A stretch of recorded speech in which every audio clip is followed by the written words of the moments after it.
Então, se vocês estiverem com a Bíblia aberta, eu convido vocês a abrirem em Ruth, capítulo 1, versículo do 1 ao 5.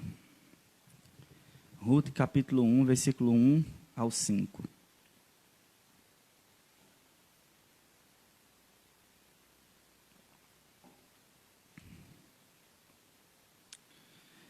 A leitura do texto de Ruth diz assim: Nos dias em que julgavam os juízes, houve fome na terra, e um homem de Belém de Judá saiu a habitar na terra de Moabe com sua mulher e seus 2 filhos. Este homem se chamava Elimeleque, e sua mulher Noemi. Os filhos se chamavam Malom e Quilion, efrateus de Belém de Judá. Vieram à terra de Moabe e ficaram ali. Morreu Elimeleque, marido de Noemi, e ficou ela com seus 2 filhos, os quais casaram com mulheres moabitas. Era o nome de uma Orfa e o nome da outra Ruth, e ficaram ali quase 10 anos. Morreram também ambos, Malom e Quilion, ficando assim a mulher desamparada de seus 2 filhos e de seu marido. Amém. Glória ao Senhor. Até aqui na leitura da palavra de Deus. Irmãos, nós vamos orar, rogando a Deus que Deus nos abençoe nessa manhã. Eu não sei se você já fez sua oração matinal, se você já fez sua devocional, mas se você quiser aproveitar, esse pode ser o momento de você começar o seu dia buscando ao Senhor, né? Então, nós vamos agora fazer uma oração inicial e assim entrar na ministração da palavra dessa manhã. Amém? Oremos. Querido Senhor Deus e Pai Todo-Poderoso, ó Deus, te louvamos por tudo, Pai. Te adoramos em nome de Jesus, ó Deus. Tu és grande, Tu és perfeito. Ó Deus, não há quem possa ser igual ao Senhor. Ó Deus, todas as coisas foram criadas por Ti. Ó Deus, e todas as coisas devem louvor ao Senhor, devem honra, devem glória ao Teu santo nome. Ó Deus, queremos essa manhã Te adorar, Te bendizer, Te adorar na beleza da Tua santidade, ó Deus. Bendizer porque o Senhor, ó Pai, é magnífico. Ó Deus, Te bendizer porque as Tuas obras, ó Deus, são verdade e justiça.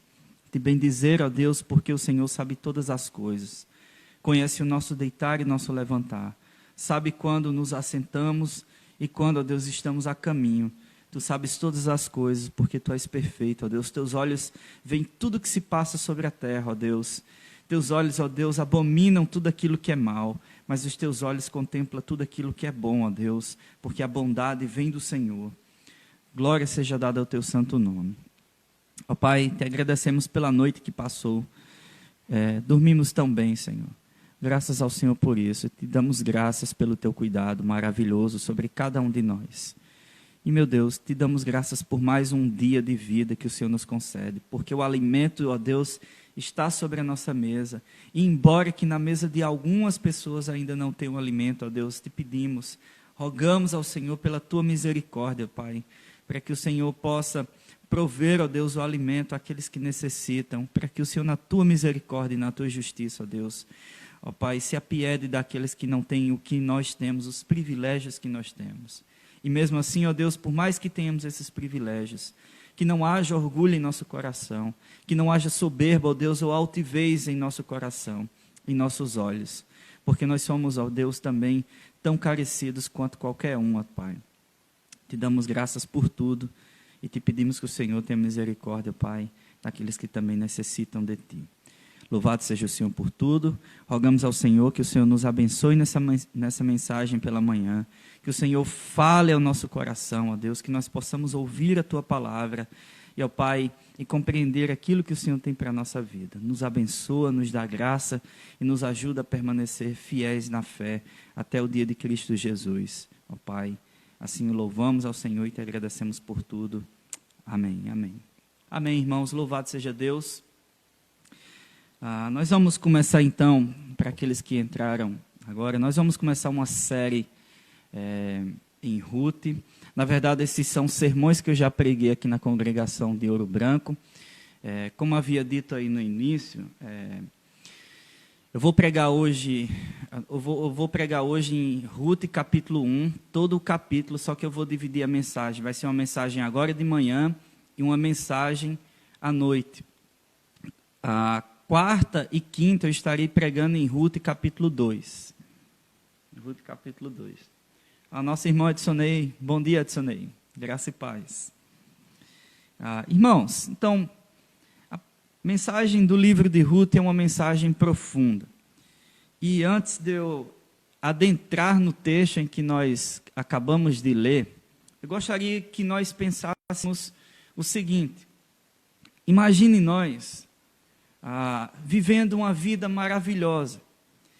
Imagine que tudo está indo bem, não nos falta nada, nós temos uma vida assim repleta de coisas boas, não há necessidade de nada, pois nós estamos vivendo maravilhosamente bem. Nós olhamos as pessoas ao nosso derredor, nós sorrimos, nós damos bom dia, nós vemos nossos irmãos, nós damos a paz do Senhor, está indo tudo muito bem, o dia está ótimo, tudo está caminhando de acordo com aquilo que a gente tem planejado. A nossa semana tem sido uma bênção, nós temos tido anos de paz, de bênção, e que vida boa, que vida maravilhosa. Mas agora também pensemos que, de repente, algumas coisas aconteceram na nossa vida. E aquela vida ótima que nós estávamos levando, aquela vida muito boa, estava tudo muito tranquilo. Bom dia, Rayane, graça e paz. Aquela vida muito boa, tranquila, maravilhosa que nós estávamos tendo. Irmãos, agora parece que tudo começa a virar do avesso, né? Isso nós podemos perceber no momento em que nós estamos vivendo, de toda essa questão dessa pandemia, né, do coronavírus e de outras coisas que também acontecem em nossa vida. Talvez muitos de nós tenhamos passado dias maravilhosos e de repente nós fomos surpreendidos por uma notícia muito terrível. Uma notícia de que um vírus está causando tragédia na vida de muitas pessoas, né? Mas, não só o vírus, mas de repente, algumas famílias começam a entrar em choque devido a algumas situações, né? E nessas horas, começam a surgir algumas perguntas. Será que Deus não se importa mais comigo? Será que Deus não está mais com seus olhos atentos à minha vida, né? E muitas vezes a gente pensa o seguinte: será que esses problemas precisam continuar? Como que nós resolvemos essas coisas? Como que nós damos um fim em tudo aquilo que está inquietando o nosso coração, que está inquietando a minha vida? Aí, lembre-se, nós começamos falando sobre uma vida que está muito boa e de repente coisas difíceis, tragédias começam a acontecer. Meus irmãos, a vida não é um conto contada por um lunático, alguém que é utópico, que imagina aquilo que um mundo onde é irreal, as coisas são muito perfeitas, mas só na nossa mente, só na mente da pessoa que imagina, né? A vida não é contada por alguém que imagina ela sem problemas. A vida é contada por alguém que sabe todas as coisas. A vida é uma história real, nós somos os grandes artistas. O mundo, tudo que está ao nosso derredor, é o palco, é o cenário que Deus tem preparado para cada um de nós. Deus é o diretor dessas coisas, Ele está no controle da história, e nessa história nós somos bem responsáveis e irresponsáveis em nossas decisões. Então eu citei esses exemplos de como podemos encarar certas situações da vida, né? Mas o que eu e você fazemos quando ao nosso redor tudo está nos levando a tomar decisões sérias em nossa vida, né? Toda decisão, irmãos, tem um peso de responsabilidade. E a grande pergunta que nós devemos fazer diante de uma decisão é: será que eu estou pensando na minha responsabilidade, no peso que isso pode trazer para mim depois? Será que eu estou pensando nas consequências dessa decisão que eu estou tomando? Será que eu tenho parado para pensar se aquilo que eu estou tentando empreender, ou essa decisão que eu estou tomando está de acordo com a vontade de Deus, né? Então, o livro de Ruth, ele nos ensina sobre decisões e consequências, sobre falta de confiança em Deus e no que isso pode dar. Mas também, irmãos, o livro de Ruth nos ensina sobre amor, sobre amizade, sobre a graça de Deus, sobre a providência de Deus, sobre a bondade de Deus para com o povo, que estava vivendo dias terríveis também, né? O livro de Ruth fala sobre o amor de Boaz e Ruth, simbolizando o amor de Deus pela sua igreja, simbolizando Cristo e a sua igreja. E por fim, Ruth fala sobre o Deus que ama aqueles que são judeus e aqueles que são gentios. No caso de Ruth aqui como gentil, né, irmãos? E também ensina que Deus é o mesmo Pai de amor, que tem cuidado da vida do seu povo. Deus é o mesmo Pai quando tudo vai bem e quando tudo está uma tragédia. Então, irmãos, hoje em nossa mensagem nós vamos aprender sobre decisões e consequências. E o título que eu dou para essa mensagem é Belém está sem pão. E agora, o que fazer? Belém está sem pão. E agora, o que fazer? Meu desejo é que eu e você possamos aprender juntos sobre a vontade de Deus para as nossas vidas e entender que Deus tem o melhor para nós e que Deus, ele continua, apesar das circunstâncias, que Deus, ele continua cuidando da nossa vida, com cuidado maravilhoso, com cuidado amoroso, com cuidado que só Deus, que é um Pai excelente, sabe ter sobre os seus filhos. Irmãos, versículo 1 e versículo 2 de Ruth vai nos ensinar isso. Nos dias em que julgavam os juízes, houve fome na terra e um homem de Belém de Judá saiu a habitar na terra de Moabe com sua mulher e seus 2 filhos. Este homem se chamava Elimeleque e sua mulher Noemi. Os seus filhos se chamavam Malom e Quilion, efrateus de Belém de Judá. Vieram à terra de Moabe e ficaram ali. A história de Ruth se passa no tempo dos juízes. Os irmãos com certeza já leram o livro de Juízes, e o tempo dos juízes foi um tempo difícil para o povo de Deus. Eles tinham tempos de bonança, mas eles também tinham tempos de castigo da parte de Deus. Quando nós olhamos para os juízes, nós vemos que eles são 350 anos, onde Deus usou 12 juízes para tratar do povo de Deus. E por que Deus usava esses juízes, né, para tratar do povo de Deus? Ora, muitas vezes o povo, devido aos seus pecados, o povo ia para longe do Senhor. E por causa dos seus pecados, e os seus pecados faziam com que Deus ficasse triste, de certa forma irado com o seu povo, não com a ira para a condenação eterna, mas com ira por causa dos seus pecados. Aqui no livro de Juízes, irmãos, nós encontramos que uma hora o povo está bem com Deus, outra hora o povo está muito mal com Deus, porque Deus está castigando o seu povo.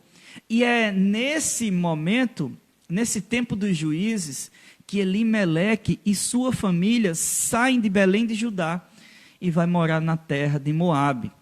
Nós não sabemos em que período dos juízes Elimeleque saiu com sua família para ir morar em Moabe, né?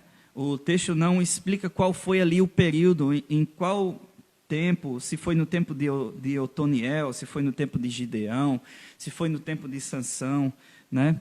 O certo é que o texto diz que naqueles dias em que julgavam os juízes, houve fome na terra. Quando isso acontecia, o povo era agrícola, né? Então o povo dependia do campo.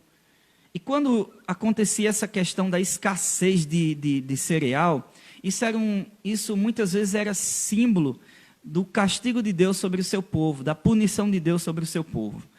Irmãos, a palavra de Deus diz que Deus castiga com vara aqueles que amam. Lá em Apocalipse, capítulo 3, na igreja de Laodiceia, Deus vai dizer assim no versículo 19: Eu repreendo e disciplino a quantos amo. Sê, pois, zeloso e arrepende-te. Eu repreendo e disciplino a quantos amo. Sê, pois, zeloso e arrepende-te. Aqui, ao que parece, aqui no tempo de Elimeleque e sua família, estava havendo algum tipo de castigo da parte de Deus sobre o seu povo. Por isso houve fome na terra. A ideia de haver fome é porque não estava mais tendo cereal para eles, ou seja, mantimento.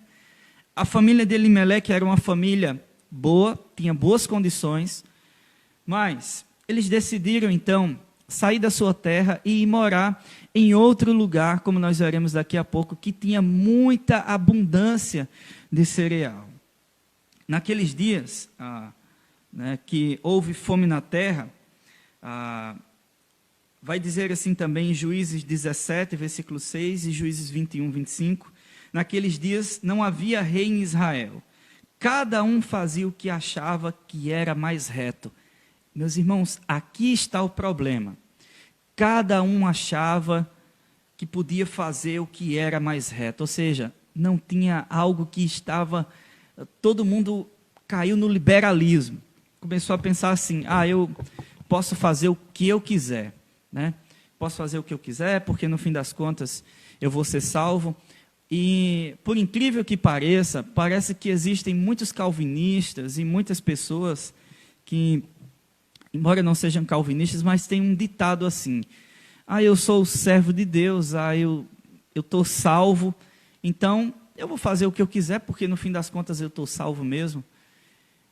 Pessoas que dizem assim nem imaginam o quanto que Deus pode fazer com que essas pessoas venham a se arrepender amargamente. Porque, meus irmãos, o pecado nos leva para longe de Deus, mas o pecado também provoca a ira de Deus. Embora que não seja uma ira condenatória, mas o pecado provoca também nos filhos de Deus a sua ira, porque Deus odeia o pecado. Então, essa falácia de dizer, eu sou eleito, então posso ver do jeito que eu quiser, isso não procede de acordo com a palavra de Deus. E o povo, no tempo dos juízes, naquele tempo em que Elimeleque e sua família estavam inseridos, o povo estava dizendo assim, nós vamos fazer o que quiser, porque nós somos lei para nós mesmos, porque nós vamos fazer o que nós achamos mais reto para nós, e não tem isso de seguir a lei de Moisés, não tem isso de seguir o que os profetas dizem. O que é certo é aquilo que eu acho que é certo. E não é bem verdade isso para os nossos dias, que as pessoas pensam assim, o que é certo é o que você acha que é. Você tem sua verdade, eu tenho a minha verdade, e nós somos assim, de tal forma, independentes. Nós podemos fazer o que quiser. Então, meus irmãos, esse foi o grande problema no tempo dos juízes, né? Foi esse problema de cada um achar que podia fazer o que era mais reto, segundo o seu próprio coração.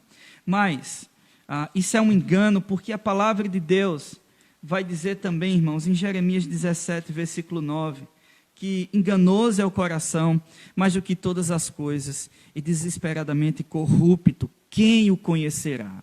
Quem o conhecerá?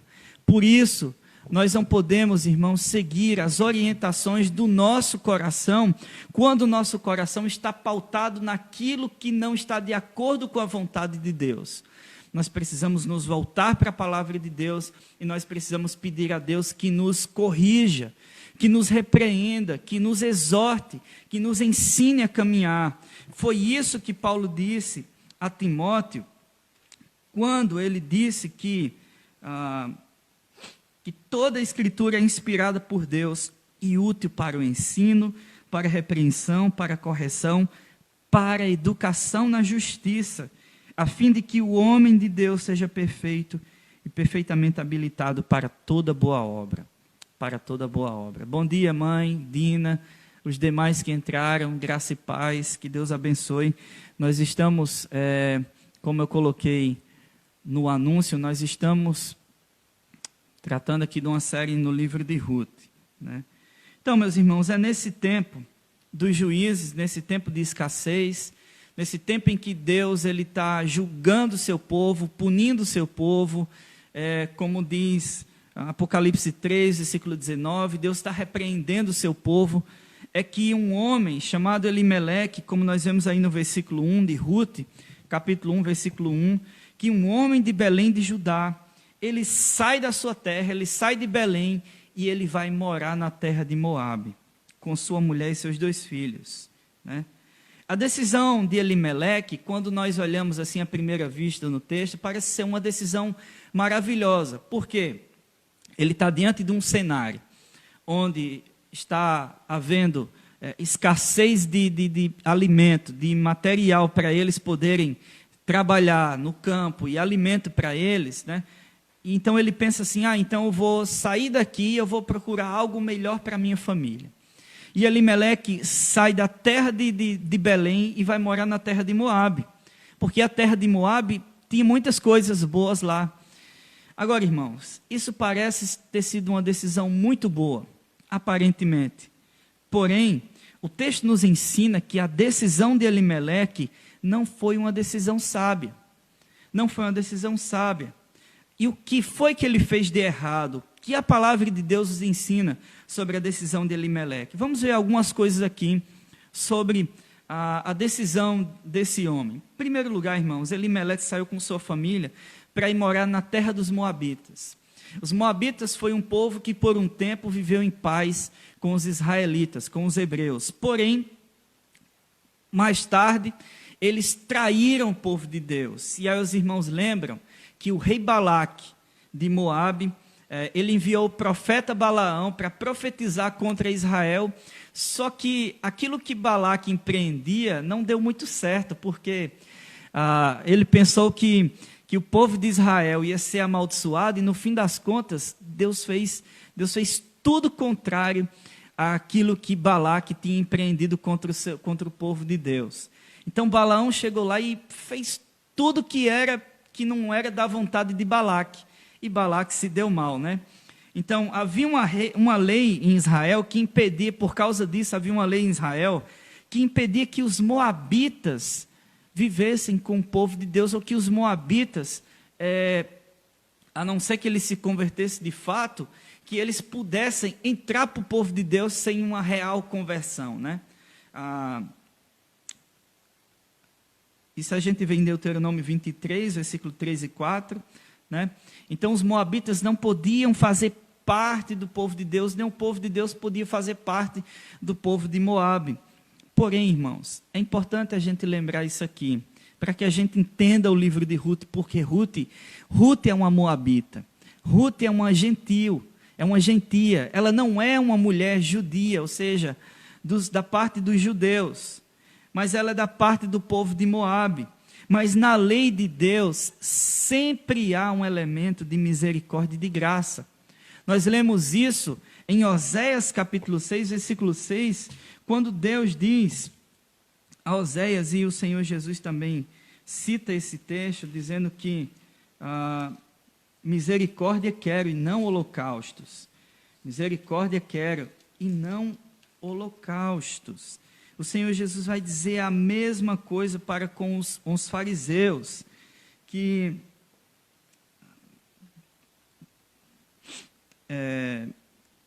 eram ignorantes do seu tempo, que achavam que as coisas eram só do jeito deles, né? Que viviam na hipocrisia do seu coração. Então, Oséias 6, versículo 6 diz assim: pois misericórdia quer e não sacrifício, e o conhecimento de Deus mais do que holocaustos. Então, na lei de Deus sempre há um elemento de misericórdia e de graça. Mas Elimeleque foi morar na terra dos moabitas, e foi morar entre um povo que é inimigo de Deus. Quais são as implicações dessa decisão de Elimeleque, né?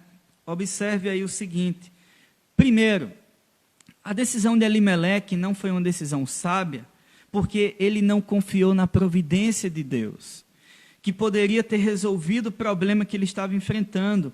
Na ida para Moabe, o povo, Elimeleque e sua família, passou diante da destruição das muralhas de Jericó que foram destruídas. E diante daquelas muralhas, né, a gente vê essa história em Josué capítulo 6, diante daquele cenário que eles estavam vendo, eles deveriam ter pensado, olha, aqui Deus fez grandes coisas. Aqui Deus, no meio de uma peleja, Deus fez com que o seu povo prevalecesse. Aqui no meio de uma tribulação, aqui no meio de algo que não era agradável, de algo que não era bom aos olhos do povo, Deus fez com que o seu povo fosse vitorioso.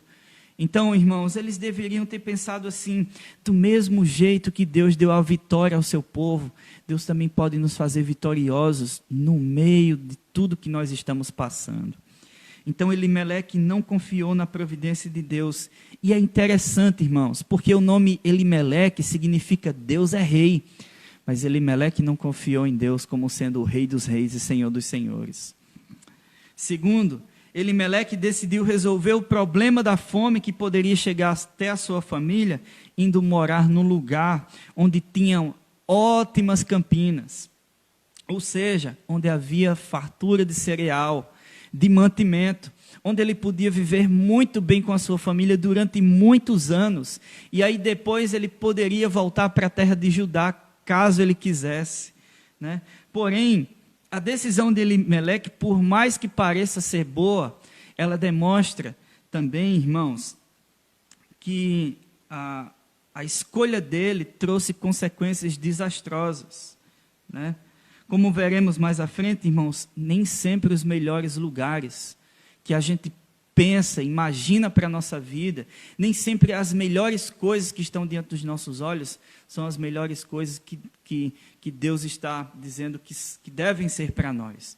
Então nós podemos pensar que Elimeleque pensou em ir para Moabe, porque Moabe era uma terra muito boa e que tinha mantimento, mas a vontade de Deus não era que ele fosse para Moabe.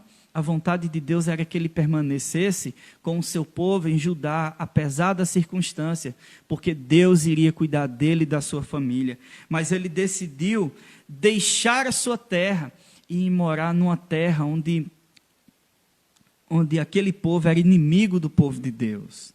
Então, por exemplo,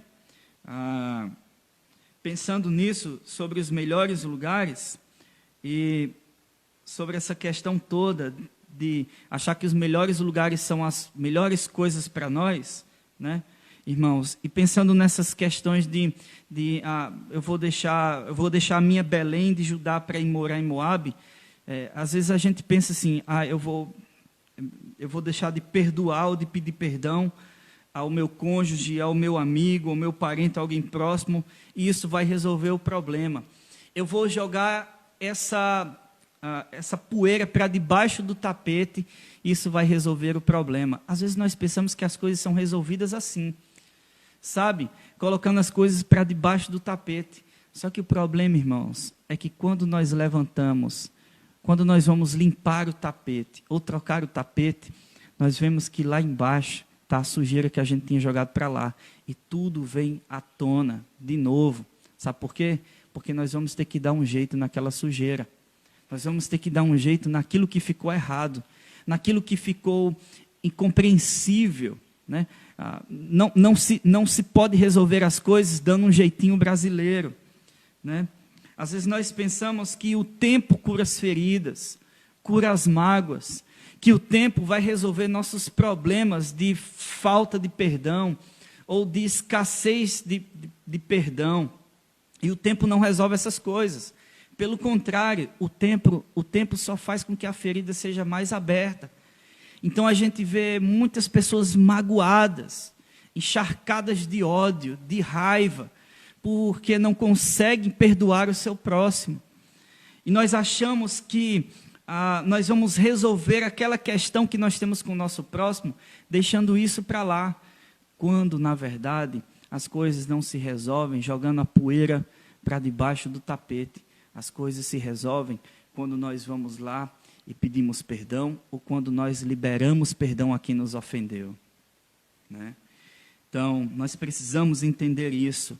A decisão de Elimeleque, aparentemente, parecia ser muito boa, mas a decisão de Elimeleque revelou que ele não confiou em Deus e que ele foi morar num lugar onde parecia ser o melhor lugar para ele, mas não era o lugar que Deus queria que ele fosse morar.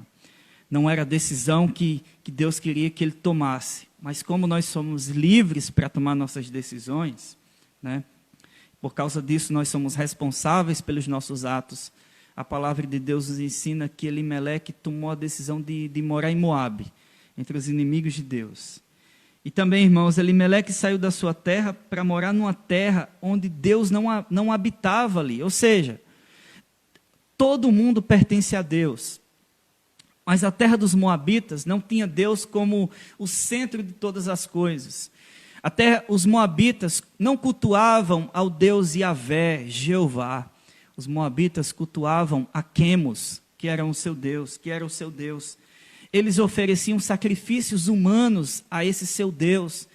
E com esses sacrifícios, eles estavam querendo que o seu Deus Quemos trouxesse para eles abundância de pão, que eles tivessem muito mantimento, que eles tivessem uma ótima colheita no tempo em que fosse fazer as colheitas, né? Como o povo era agrícola, então o povo vivia disso.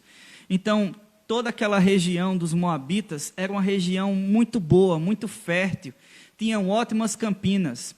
Isso me lembra também daquela cena de Abraão e Ló. Vocês lembram, né?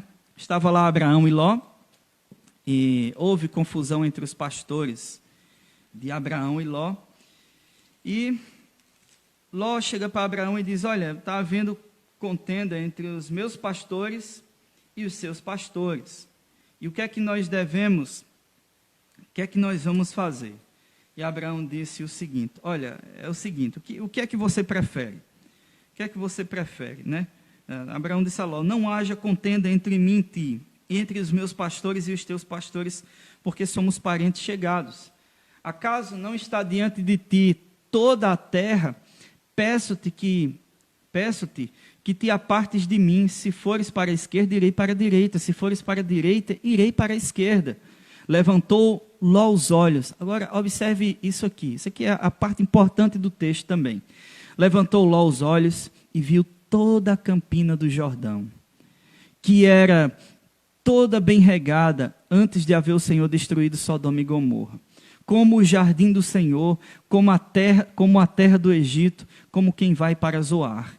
Então Ló escolheu para si toda a campina do Jordão e partiu para o Oriente. Separaram-se um do outro. Abraão habitou na terra de Canaã e Ló nas cidades da campina e ia armando as suas tendas até Sodoma. O versículo 13 diz assim, Gênesis 13. Ora, os homens de Sodoma eram maus e grandes pecadores contra o Senhor. Agora observe que na história que nós estamos meditando, que é no livro de Ruth, capítulo 1, Elimeleque pensou assim como Ló, sobrinho de Abraão. Eu vou para a terra de Moabe, porque na terra de Moabe as campinas são ótimas.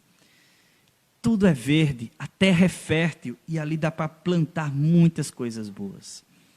Só que, irmãos, ele não pensou o seguinte: em Moabe as pessoas não adoram a Deus, assim como Sodoma e Gomorra. Em Moabe as pessoas não amam a Deus. Em Moabe ali tem um povo que não tem uma aliança com Deus. Em Moabe o povo vive longe do Senhor. E Elimeleque não pensou nisso. Então ele levou sua família para lá. Ele partiu para aquela terra. E além de não ter confiado em Deus, ele colocou a sua família em perigo. E ele também não pensou na situação espiritual da sua família, né? Como a gente vê no texto mais adiante. Segunda coisa, irmãos, Belém é a casa do pão. Só que agora a casa do pão, Belém significa isso, casa de pão.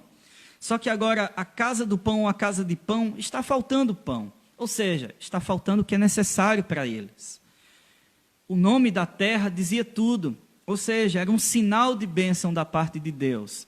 Talvez não fosse uma terra tão fértil quanto a terra de Moabe, mas era a terra onde Deus tinha feito grandes coisas pelo seu povo. E agora estava faltando o mantimento, a abundância de cereal para ele. Às vezes, irmãos, nós tomamos decisões como Elimeleque. Falta pão em nossa Belém. E o que é que a gente pensa? Eu vou partir para algumas terras de Moabe, porque em Moabe tem os melhores cereais, tem uma terra muito, muito útil para ali a gente começar uma nova vida. né? Então nós vamos passar um tempo em Moabe para tentar resolver os nossos problemas. Nós saímos de casa, ou nós resolvemos então, devido a uma desavença no matrimônio, ou em outras áreas da nossa vida com pessoas próximas, né? Ou na igreja também, nós resolvemos então se afastar e tentar esfriar a cabeça, resolvendo as coisas de outro modo, né? Às vezes a gente está fazendo isso, e isso muitas vezes para nós é pegar o caminho para Moabe, e Moabe significa que Deus não mora ali, que Deus não tem a primazia ali. Por isso que muitas vezes a gente está em contenda com o nosso próximo, com o nosso cônjuge, com nossos irmãos na igreja, porque a terra que está sendo cultivada agora em nosso coração não é mais Belém, é Moabe. E aí Moabe está dizendo para nós, você está longe do Senhor. Por causa do teu orgulho, da tua altivez, você está longe do Senhor. Por causa que você não confiou na providência, na palavra de Deus, você está longe do Senhor. E você precisa voltar para Deus o quanto antes. Irmãos, Belém é a terra onde nasceu o Messias. Ali Deus tinha feito coisas maravilhosas para com aquele povo. Ali Elimeleque deveria ter lembrado da graça de Deus, do amor de Deus pelo seu povo. Embora em meio a situações difíceis, Deus é o mesmo, quando tudo vai bem e quando tudo vai mal. E Elimeleque deveria ter entendido isso, porque Elimeleque sabia das histórias do povo de Deus. Aquele é um homem que conhecia a Deus, é importante a gente entender isso, que apesar da decisão difícil dele, ele não quer dizer que ele não fosse um homem de Deus. Homens de Deus também tomam decisões erradas, decisões que trazem consequências desastrosas à sua vida, né, irmãos? Mas Elimeleque era um homem de Deus também, mas tomou uma decisão que não foi boa, né? E homens de Deus também tomam decisões assim, homens e mulheres de Deus. Olha, o profeta Elias ficou com medo do rei Acabe, e sim, ficou trancafiado numa caverna, até que Deus disse, olha, levanta-te, tem bom ânimo, nada de mal vai acontecer com você, pode ir lá e faça o que eu estou pedindo para você fazer. O apóstolo Pedro foi corrigido por Paulo, em público, a gente vê isso em Gálatas capítulo 2. Abraão e Isaque foram mentirosos também, mentiram para tentar salvar as suas esposas e o seu povo, na terra do Egito, né? Jacó, antes de se converter a Deus verdadeiramente, foi um trapaceiro, trapaceou seu irmão 2 vezes, e teve que fugir da presença do seu irmão para não ser morto. Então veja, grandes homens também erram, Elimeleque errou também. Isso nos ensina que nós, na nossa fraqueza, nós podemos tomar também decisões erradas, mas nós precisamos, irmãos, evitar fazer esse tipo de coisa, né? Por mais que a gente às vezes erre, essas decisões erradas, elas devem fazer com que a gente pense naquilo que a gente fez, nas consequências que essas decisões trouxeram, né? E a gente precisa voltar atrás e entender que nós precisamos corrigir aquilo que está errado, mas corrigir de acordo com a palavra de Deus, de acordo com a vontade de Deus. Irmãos, quais foram as consequências, então, da decisão errada de Elimeleque?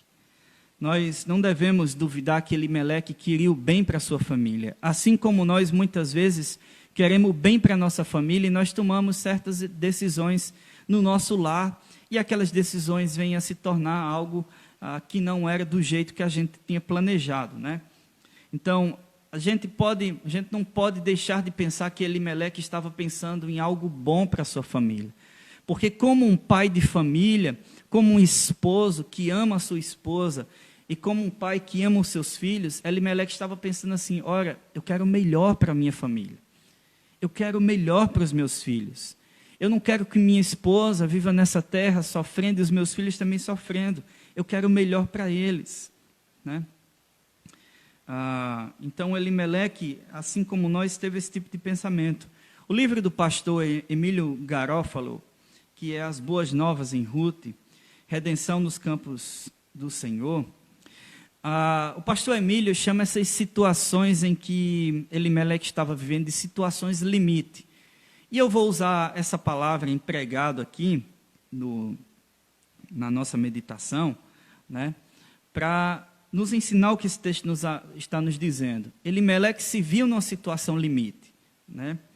E situações limites tendem a nos deixar sem rumo e a pensar que nós devemos seguir o nosso coração. Quando nós não confiamos o bastante em Deus, o Senhor de todas as coisas, que age providencialmente, irmãos, nós temos a tendência de seguir aquilo que está proposto no fundo do nosso coração. E a palavra de Deus diz que enganoso é o coração. E mais do que todas as coisas, e desesperadamente corrupto, quem o conhecerá? Então, confiar em Deus nessas horas é difícil, porque os nossos instintos, o nosso coração pecaminoso, ele está nos chamando para coisas que não estão de acordo com a palavra de Deus. Ele está dizendo uma coisa e a palavra de Deus está dizendo outra. Por exemplo, Elimeleque estava numa situação que era complicada, e o seu coração dizia: ou eu fico aqui e confio em Deus, ou eu saio daqui e vou morar num lugar melhor, onde a minha família vai ter uma abundância de pão, onde a minha família não vai sofrer fome, algum tipo de coisa assim.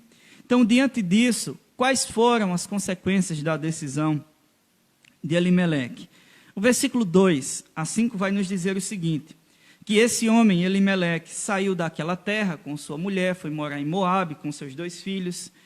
Agora o versículo 3 vai nos dizer o seguinte, Ruth, capítulo 1, versículo 3, diz assim: morreu Elimeleque, marido de Noemi, e ficou ela com seus 2 filhos, os quais casaram com mulheres moabitas. Era o nome de uma Orfa e o nome da outra era Ruth, e ficaram ali quase 10 anos. Morreram também ambos, Malom e Quilion, ficando assim a mulher desamparada de seus 2 filhos e de seu marido. Então, observe, irmãos, que as consequências da decisão de Elimeleque foram desastrosas. Observe comigo. Primeiro, eles foram para a terra de Moabe. O texto não diz os motivos, mas de repente Elimeleque morre. Eles ficaram ali quase 10 anos. Isso significa que em menos de 10 anos, Elimeleque morreu. Talvez não tenha passado nem 2 anos ali entre aquele povo. E ele morreu. Talvez ele tenha passado 5 anos. E de repente o homem morre. E deixa sua esposa e seus filhos desamparados. Né? Então Elimeleque saiu da escassez de pão de Belém para se encontrar com abundância de morte em Moabe. Como é que pode isso? Às vezes nós saímos de uma escassez daquilo que nós necessitamos para se encontrar com uma abundância de consequências desastrosas em nossa vida. Assim estava Elimeleque. Às vezes, irmãos, nós pensamos que os belos campos e a abundância de pão, ou seja, que os campos e o suprimento de Moabe será um novo refúgio, uma nova morada. Porém, nós aprendemos com a decisão de Elimeleque que nem sempre a melhor solução para nós é abandonar o lugar onde nós estamos inseridos. Apesar de tudo, a crise em que nós estamos passando e partir para um lugar onde a crise será ainda pior, por mais que ela tenha aparência de boas coisas. Né? A terra de Moabe tinha tudo que era necessário para Elimeleque, mas a terra de Moabe não tinha Deus como o Senhor de todas as coisas. O povo não adorava a Deus. A terra de Elimeleque, a terra de Moabe tinha ótimas campinas, mas, meus irmãos, trouxe morte para Elimeleque e também trouxe morte para os seus filhos, porque o texto diz agora que Malom e Quilion também morreram. E antes de morrer, irmãos, olha só as consequências aqui da decisão de Elimeleque. O texto diz que Malom e Quilion se casaram com mulheres moabitas. E eles foram contrário à lei de Deus, que dizia que o povo de Deus não pode contrair matrimônios com os filhos de outras nações. Deuteronômio capítulo 7, versículo 3 e 4. Veja as consequências do pecado de Salomão. Lá, no texto de 1 Reis, capítulo 11, versículo 1 a 8, Salomão se envolveu com mulheres de várias nações. E o que é que aconteceu? Essas mulheres corromperam o coração de Salomão de tal forma que ele se desviou de Deus. Não tenho dúvidas que Deus, no fim da vida de Salomão, o converteu, né? A gente lê Eclesiastes e vê Salomão falando todas aquelas coisas. Parece ser um livro meio triste, mas Salomão termina o livro dizendo: olha, faça tudo o que você quiser, mas entenda isso, você vai ter que dar contas a Deus. A soma de todas as coisas, a única felicidade procede de Deus e está em temer a Deus. É isso que Salomão nos ensina. Então, esse texto nos ensina que aquele homem saiu com sua família para a terra de Moabe em busca de abundância, mas o texto também nos ensina que ali em Moabe, diante de toda a abundância que eles tiveram, Elimeleque se encontrou com a morte, se encontrou com a escassez de vida. Elimeleque, não só Elimeleque, mas seus 2 filhos também se encontraram com a morte. A Bíblia não diz os motivos, qual foi a causa da morte desses homens, né? Também não adianta ficar especulando, dizendo, foi por isso ou foi por aquilo. O texto diz que eles morreram em menos de 10 anos ali. E agora, irmãos, nós temos uma mulher, nós temos a mulher de Elimeleque viúva, e nós temos agora as esposas dos filhos de Elimeleque também viúvas, né? Isso é muito triste. O versículo 5, nós vemos que Elimeleque e seus filhos viveram ali quase 10 anos. Talvez eles esperassem que a vida fosse ser muito boa. Mas como nós veremos hoje à noite ainda, às 19h30, na segunda mensagem, irmãos, isso aqui trouxe consequências desastrosas. Nós precisamos aprender isso. Decisões erradas trazem consequências desastrosas. Mas graças a Deus que, apesar de tudo que nós decidimos, Deus muitas vezes enfraquece os desastres por amor a nós. Mas Deus ainda assim, muitas vezes faz com que a gente, que aquilo aconteça na nossa vida para que a gente entenda que a nossa vontade não é melhor do que a vontade de Deus. Elimeleque deveria ter confiado na providência de Deus, na graça de Deus que ia supri-lo em todas as coisas. Porém, ele decidiu fazer o contrário. Ele foi para uma terra onde Deus não era adorado, onde seus filhos se desviaram, de certo modo, da palavra do Senhor e seguiu e se casaram com mulheres moabitas, fazendo assim contrário à lei de Deus.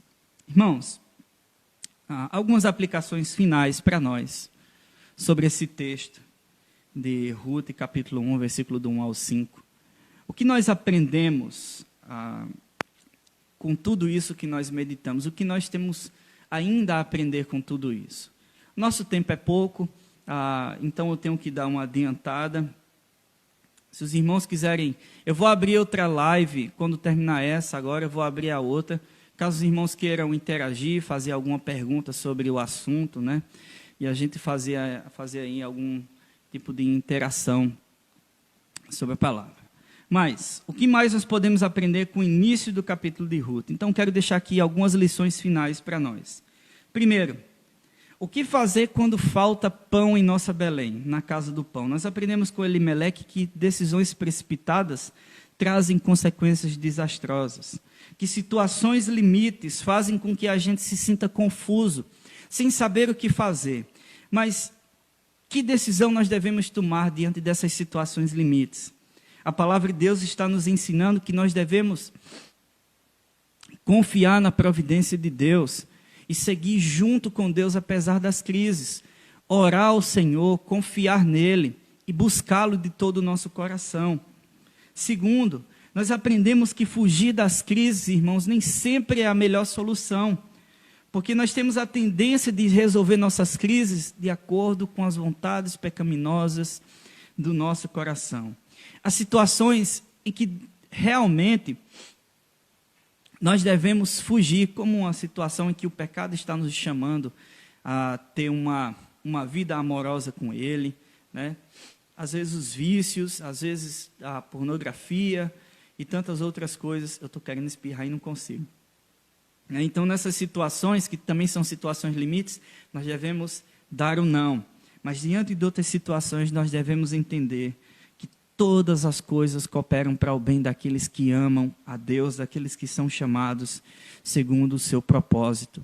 Apesar da crise, olhe para Deus, coloque a tua esperança no Senhor, entenda que Deus é o teu refúgio, é a tua fortaleza, que Deus pode cuidar de você, apesar de sei lá qual seja a situação em que você esteja passando. Não vá para as campinas de Moabe, permaneça em Belém, ou seja, não vá para longe do Senhor, permaneça com o Senhor, fique firme com Ele e ame a Deus acima de todas as coisas. Terceiro, irmãos, em meio às dificuldades, nós devemos procurar ajuda também. Elimeleque, naquela situação que ele estava passando, que não era só ele que estava passando, era todo o povo de Judá, de Belém de Judá. Diante daquela situação, ele não buscou ajuda, ele não buscou o seu líder espiritual, ele não buscou ajuda em outras pessoas, em outros parentes seus que ficaram em Belém de Judá, como a gente vai ver no capítulo 2. Ele, no capítulo 1, finalzinho do capítulo 1 e no capítulo 2, ele não buscou a igreja para tomar conselhos. Pegando assim uma figura de linguagem, ele não buscou se aconselhar com os presbíteros, ou com algum diácono sábio. Ele não procurou se aconselhar com o seu pastor, ou com alguém próximo a ele que tem uma vida com Deus. Ele não fez isso, irmãos. Às vezes, nós ficamos em nossas crises, ali encharcado de tantas coisas pesando sobre nós, e nós não buscamos ajuda. Nós ficamos orgulhosos, porque nós pensamos assim, eu não vou pedir ajuda, porque assim, eu não gosto de fazer esse tipo de coisa. Mas em situações assim, nós precisamos buscar a quem possa nos ajudar, porque nós não somos autossuficientes, nós precisamos uns dos outros. Por isso que existe família, por isso que existe a igreja de Deus, porque nós não somos autossuficientes. Deus não nos fez para nós vivermos assim, cada um no seu cantinho. Deus nos fez para que nós vivamos em comunidade e nós possamos ajudar uns aos outros. Então, precisamos também buscar, ter uma maturidade na nossa fé, buscando ajuda em outras pessoas. Por último, irmãos, é no meio das tribulações que Deus está trabalhando na nossa vida, nos levando a sermos semelhantes ao Senhor Jesus Cristo, nos dando força, como diz o salmista, adestrando as nossas mãos para a batalha. É no meio da tribulação que Deus está dizendo que eu mostro a você que eu sou o Senhor da sua vida. Mas a gente pode virar as costas para Deus e dizer, não, eu não quero passar por isso. Eu quero ir para as campinas de Moabe. Eu quero ir para longe do Senhor. E é nesse momento que a gente entra no engano do nosso coração e a gente se desespera. E depois vem as consequências. A gente toma decisões e não pensa nas consequências daquela decisão. Por isso o texto de Romanos capítulo 8 diz que sabemos que todas as coisas cooperam para o bem daqueles que amam a Deus, daqueles que são chamados segundo o seu propósito, por quantos que de antemão conheceu, também os predestinou. Versículo 30, para serem conformes à imagem de seu Filho, a fim de que ele seja primogênito entre muitos irmãos. Versículo 31 diz, que diremos à vista dessas coisas? Se Deus é por nós, quem será contra nós? E terminamos no versículo 38 e 39, que diz, porque eu estou bem certo de que nem a morte, nem a vida, nem anjos, nem principados, nem coisas do presente, nem do porvir, nem poderes, nem altura, nem qualquer outra criatura poderá separar-nos do amor de Deus que está em Cristo Jesus. Deus pode nos ajudar em nossas maiores crises. Confie no Senhor, confie na providência de Deus, confie que Deus pode livrá-lo de todas as coisas, porque Deus é poderoso para fazer isso. Ele fez isso na vida do seu povo, Ele tem feito isso na nossa vida. Irmãos,